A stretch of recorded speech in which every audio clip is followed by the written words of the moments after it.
Okay.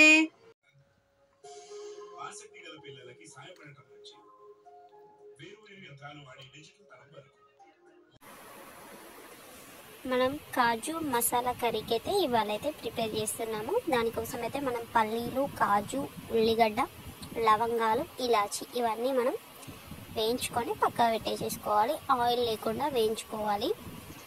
నేనైతే వేయించుకొని చల్లారబెట్టాను. ఇలా చల్లారినాక దీన్ని మనం మిక్సీలోకి అయితే తీసుకోవాలి.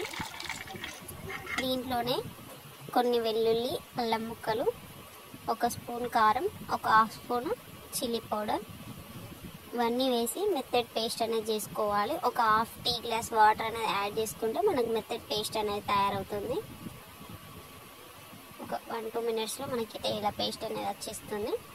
మనం ఒక గిన్నెలో కొన్ని వాటర్ వేసి అందులోనే ఉప్పు వేసి వంకాయల్ని 4 మూలలా కట్ చేసుకోవాలి. ఈ మసాలా మిశ్రమాన్ని మనం వంకాయలలో ఫిల్ చేసుకోవాలి.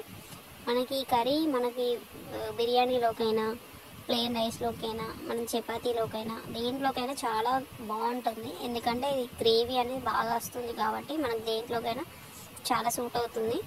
ప్లస్ మనం చాలా తొందరగా అవుతుంది కర్రీ. వంకాయ అనేది చాలా తొందరగా కుక్ అయిపోతుంది. ఇవన్నీ అయితే ఇలా వంకాయలలో ఫిల్ చేసేసాక మనం ఆయిల్ బాండీ పెట్టేసి అందులో ఆయిల్ వేసేసుకోవాలి. అందులోనే జీలకర్ర, ఆవాలు, మినపప్పు, కరివేపాకు, ఆనియన్స్, కొన్ని కాజు అనేది టేస్ట్ కోసం అనేది వేస్తున్నాను నేను. కాజు లేకుండా స్కిప్ చేసుకోవచ్చు. కాజు, ఆనియన్స్ ఇవన్నీ ఫ్రై అయ్యాక మనం ఈ మసాలా వంకాయని ఈ ఆయిల్లో వేసి మగ్గించుకోవాలి. ఒక 4 to 5 మినిట్స్లో అయితే మనకు వంకాయ అనేది మగ్గిపోతుంది. ఇందులోనే చిటికెడు పసుపు,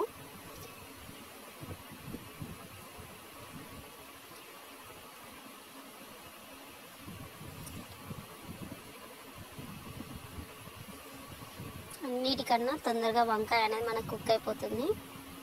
వంకాయ కుక్ అవ్వడానికి మనకు చాలా టైం అయితే పట్టదు.